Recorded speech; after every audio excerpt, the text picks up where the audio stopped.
The film begins by showing a devastated world where there is no vegetation, blue sky, or clean water visible. To survive in this environment, humans need to wear oxygen masks, or they would die immediately. We meet a man named Darius, who is searching for something in a building, accompanied by his elderly father. They are distant from each other, and Darius warns his father to be careful. Soon after, the floor collapses, causing his father to fall and lose his oxygen mask. When Darius arrives to help him, his father has already passed away. With his father's death, Darius cries intensely and later returns home, which is an underground shelter. We discover that Darius's wife, Maya, and his daughter, Zora, also live there and are deeply saddened to learn that Darius is no longer in this world. Maya is a biologist, and Darius is an engineer. Together, they developed a machine that filters the air and provides oxygen. Thanks to this machine, they have managed to survive and breathe inside the underground shelter until now. They have everything they need to live down there, and if they need anything, they go up to fetch it. Now, there are not many people in the world, as they have had no contact with anyone via radio. Darius informs his wife and daughter that he will bury his father the next day, but he will do it alone, without company. That night, he discovers errors on the computer. The oxygen levels outside are dropping even more, and the machine cannot produce enough oxygen to keep the three of them alive. It is likely that Darius's father had already noticed this. The next day before leaving, Darius instructs Zora to keep an eye on the generator, take care of their mother, and never separate from each other. After handing her a book, Darius leaves. His wife and daughter believed he would return at night, but he never comes back, and neither of them goes looking for him because if they leave the place, they may not be able to return. 6 months pass, and now only Zora and her mother live in the shelter. They take care of each other, and every day, Maya goes out to try to plant seeds in the soil, hoping they can bring the earth back to life. But so far, there have been no signs of success. Zora constantly misses her father and often pretends to contact him or talk to him via the radio to feel better. One day, Zora tells her mother that she wants to go out to search for her father, but Maya, who had already refused before, reprimands her again, stating that they have already discussed this and that they cannot leave this place. This frustrates Zora. The next day, when Maya and Zora leave the shelter because Maya needs to plant seeds, she approaches Zora to apologize. Things resolve between them, and they are about to return to the shelter when they see two people approaching. Maya quickly takes Zora to hide, as it seems that these people knew someone lived there, since one of them, a woman, starts searching for the door. She finds it. It is a strong iron door that requires a password to enter, so they cannot get in without the help of Maya or Zora. The woman knocks on the door and screams, asking if anyone is inside. Zora tells her mother that maybe those people need help, but Maya knows that they cannot trust anyone in this world anymore. Their plan was to run straight to the shelter and hide as soon as those people moved away a little. However, the oxygen machine makes a noise, alerting the woman that someone is hidden there. The woman advancing is named Tess, while her companion Lucas watches from a distance. At that moment, Maya and Zora quickly emerge from their hiding place. Lucas calls for Tess, asking her to look back, but before she can react, Maya and Zora push her and rush into the shelter. Tess, at that moment, states that they need help and that they are not there to do harm, but Maya does not trust her. As they descend, Maya tells Tess and Lucas that they have to leave, but Tess insists that they are looking for help. Tess explains that the location was not found by chance, that her husband Darius was her friend, and that they used to work together. Tess claims to know Maya's name and her daughter's, Zora. Darius had spoken about the machine that filters oxygen and mentioned that they had a camp 100 kilometers away with hundreds of people, but their machine had broken down. She begs to enter to see the machine and make similar ones, emphasizing that many lives are at stake and that they have very little time. Maya responds that her husband never mentioned Tess and that she cannot trust her. Maya also explains that the place can only support 2 people and that if more people enter, the system will collapse. Tess promises that they will not take long and that they just need to grab a blueprint of the machine before they leave.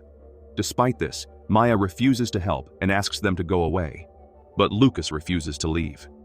Zora tells her mother that maybe those people are telling the truth and they should help them. She states that they know about them and that maybe she really is a friend of her father's, possibly even knowing where he is. Reluctantly, Maya agrees to help them, but she still does not trust them. First, she goes out and confiscates their weapons. Then, she hands a rope to Tess and asks her to tie her companion's hands and for him to lie on the ground. Tess agrees, and then Maya ties Tess's hands as well. When Maya was going to take Tess to the shelter, a third armed man appears. Zora shoots him and wounds him in the shoulder, but even so, he advances, forces his way into the shelter, and Maya abandons Tess. Inside, they take him hostage. Once inside, Maya ties him up, now completely suspicious of these people. Tess tries to explain that the man was a companion and that he panicked and tried to save her, but Maya is not convinced. Outside, Lucas tells Tess that their plan failed and that they cannot return empty-handed after coming such a long way. He insists that now they have to do things their way. Lucas was a bit unhinged and planned to knock down the door using a drill to create a large hole. However, Darius had taken all the safety mechanisms, and the door could not be easily broken down. When Maya and Zora realized what was happening, they used an EMP weapon to disable the drill, thwarting Lucas's plan. Maya had taken their companion prisoner, who was named Michael. Tess began to look around and found a tube on the roof of a building that supplied air to the shelter. They needed to get Maya out of there because she was the key to entering. Tess told Lucas to stand in front of the main door and capture Maya as soon as she came out. But Lucas, being unpredictable, did not follow Tess's instructions, giving Maya the chance to climb onto the roof, where she reopened the tube. When Tess closed the tube, they noted her presence inside the shelter. After reopening it, Maya began shooting at Tess and Lucas, but both managed to survive the attack. Tess was furious with Lucas because his mistake almost led them to death. Maya was also hiding on the roof. Tess covered Lucas, allowing him to climb up. As soon as he got there, he attacked Maya and captured her. Tess and Lucas took Maya to the door, threatening her to open it. But there was a problem. The door could not be opened just with the password. It could only be opened from the inside, or with a key. When Maya exited the shelter, she was confident that after dealing with these scary people, she would signal Zora to open the door. However, when Maya came out, Michael had freed himself, attacked Zora, and tied her up. However, he died shortly after due to excessive blood loss. Outside, Tess and Lucas threatened Zora, saying that if she did not open the door, they would kill her mother. Zora could not talk about her situation because the microphone was too far away and she was tied up. But somehow, she managed to drag herself closer and informed Tess and Lucas that Michael was probably dead and that she was tied up, so she would not be able to open the door. Upon hearing this, Tess and Lucas became very angry. Tess told Maya that once her child was trapped inside, she would do anything to save her, so she asked Maya how she planned to open the door. Maya said there was a way, but they would need to go quite far. She explained that 6 months ago, when Darius left saying he was going to bury his father, he never returned. Instead, he received a letter indicating that he sacrificed himself to save them. Maya knew where his body was and that he had the key with him. Tess told Lucas to stay and watch Zora while she and Maya went on an expedition, taking extra oxygen with them. Maya had a vehicle and, on the way, shared her situation with Tess. She explained that, in a few months, their machine could only keep one person alive instead of 2. They still had some time, so they were trying to fix it. Maya had kept all this information secret from Zora until then. At night, Tess and Maya arrive at a place where Maya finds her husband's body. She sits in front of him and starts to cry, but Tess continues to say that they do not have much time and that they need to get the key quickly so they can return. When checking Darius's bag, Maya finds a gun. She could have shot Tess immediately, but instead, she helps and takes the key out, telling Tess that it is right there.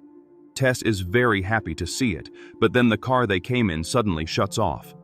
Maya says that these cars only work with solar batteries. Maya's leg was gravely injured, and she was also running out of oxygen, creating tension between them as Maya did not trust Tess. Both pointed guns at each other. Tess explains that if Maya does anything reckless, her daughter will die too. She asks Maya to give her the key, stating that she wouldn't be able to reach the shelter because of her injury. But Tess could and promises to come back for her. For her daughter, Maya agrees to the deal, hands Tess the keycard and password, and stays behind with little oxygen left. Tess manages to get close to the shelter sometime later, and Lucas is still there sitting while Zora remains tied up inside. The duo quickly opens the door and descends. Upon seeing them, Zora becomes very anxious and asks where her mother is. Tess says that her mother's leg is injured, but she is alive and that she will bring her back.